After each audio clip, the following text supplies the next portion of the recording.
พี่น้องมาฟังข่าวดราม่าสุดไม่พัสลีสุดไม่พัสลี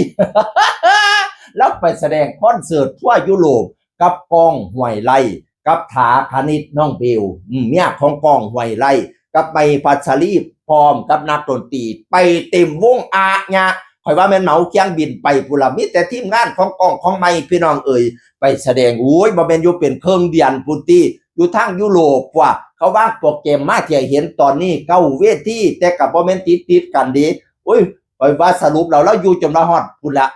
อย่าเปลี่ยนพุ่นละพี่น้องเอ่ยไปแสดงทางใด FC ไลน์หลายแตกโคบหัวดำหัวแดงคุมกิมพี่น้องเอ่ยสูตรเล่าบัดเนี่ยมีดราม่าสูตรเล่าแล้วก็ใส่สุดวันผิดทางในเนาะแล้วก็สินกระโปรงด้วยน้อยยุดทางนอกทับอีกบัดให้เนี่ยโซ่อันข้างคางนี่แม้อันกันอยากอ้วนๆหนาๆเนี่ย สินกระโปรงคือจังไล่งูเหลี่ยมนี่ล่ะก้องห้วยไร่ก็เลยมาเขียนว่าผ่านมากับ3เวที3ประเทศเบลเยียมสวิตเซอร์แลนด์เยอรมันอยู่ในไทยผมก็อาจสิเป็นร่องแค่ศิลปินใหญ่หัวโปกถ้ามาที่นี่ผมก็เป็นร่องแค่ศิลปินสาวงูเหลี่ยมลงพุ่งพะดอ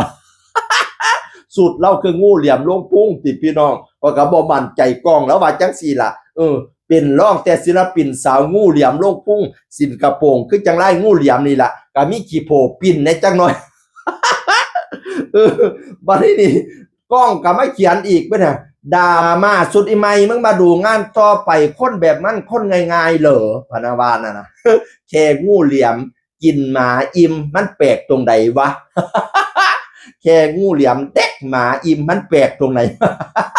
กี่โผปินมาออกจากน้อยในทักข้างนะพี่น้องเอ้ยผู้จัดการตุกติกน้อยผู้บ่าวเล่ามาเขียนโพสต์ไว้จังสี่ละถ่ายรูปนั่นแหละก็เขียนโพสต์ว่าดราม่ากับเรื่องของเพิ่นข่อยกะฮักเจ้าสุดหัวใจคือเก่าละเท่ารูปหัวรอ ไม่พัสลีแล้วก็เขียนต่ออีกว่าแต่มึงก็มักเฮ็ดให้คนด่าอีหลีกุ่มเงิน มักให้คือด่ามักใส่สุดให้คนด่าไม่พัสลีก็มาเซโพสต์แล้วก็เขียนว่าอีหลีคนเบาให้หลายแต่ก็มักเฮ็ดให้คนเบา ฮ่าๆๆๆพะนะว่า สนุกสนานม่วนซื่นผู้ใดสิด่ามาแล้วก็ม่วนซื่นหัวเราะกันแตกโคบอย่าไปเครียดอย่าไปโขมหลายสนุกสนานคือจังไม่จักกล้องนี่น่ะเขาเจ้าว่าคณะหยาบบันเทิงศิลป์หยาบอะพ่อหยาบถ่ายคลิปเล่นน้ำกันบัดนี้พี่น้องตุกติกน้อยกับปอนไอสติมไม่กล้องห้วยไร่กับปอนไอสติมน้องเบลน้องเบลก็กินธรรมดาทั้งไม่พัสลีกินเลียลิ้นแลบลิ้นแลบอะไรเล่นลิ้นแล้วเล่นลิ้นนะกล้องว่าลูกล้องอันห้วยไร่ก็ด่าให้โอ้ยมันเฮ็ดเองสร้างเองเฮ็ดแต่ให้คนเบาเฮ็ดให้แต่คนด่าหาแต่แนวให้คนด่าเจ้าของว่าซั่น มวนซื่นสนุกสนานกับการทัวร์ยุโรปเกียบ1 เดือนพี่น้องเอ๋ยก้องไม่เบลมวนซื่นแบบอีสานบ้านเฮาโอ้ยฝรั่งก็เต้นน้ำเตะโค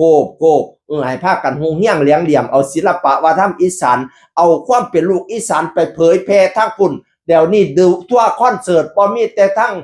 ภาคอื่นเด้อภาคอีสานก็ไปคือกันเด้อสายหมอลำสายอินดี้อีสานก็โด่งดังคือกันเด้อดังไปฮอดยุโรปพุ่นเด้อคนเบิ่งก็บ่แม่นมาหยอมมาแหยมแตกโค